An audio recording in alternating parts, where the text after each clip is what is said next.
Bana, jambo na karibu sana mtazamaji wa Bongo Super Media. Bado tunaendelea kuripoti habari mbalimbali kuhusiana na msiba wa mshoreshaji na mchekeshaji anayefahamika kwa jina la MC Pilipili. Hakika huu ni msiba ambao umegubikwa na mazongezonge mengi. Ndugu wameelezea nini hasa ambacho kimemsibu ndugu yao. Sasa Pilipili toka Dar es Salaam na kufika Dodoma kwa ajili ya kazi, lakini ghafla akapotea baada ya kupatikana akiwa tayari miaga.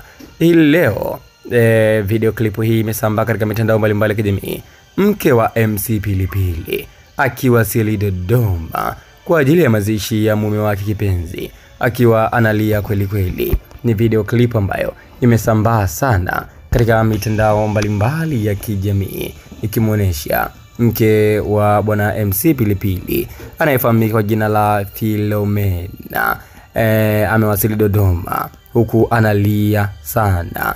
Hivyo basi MC Pilipili, ratiba imetoka ya mazishi ni kwamba atazikwa kesho kutwa siku ya Alhamisi, ndio atazikwa MC Pilipili. Sasa mke wake amefika, analia kweli kweli kwa uchungu kutokana na kifo cha mume wake bwana MC Pilipili.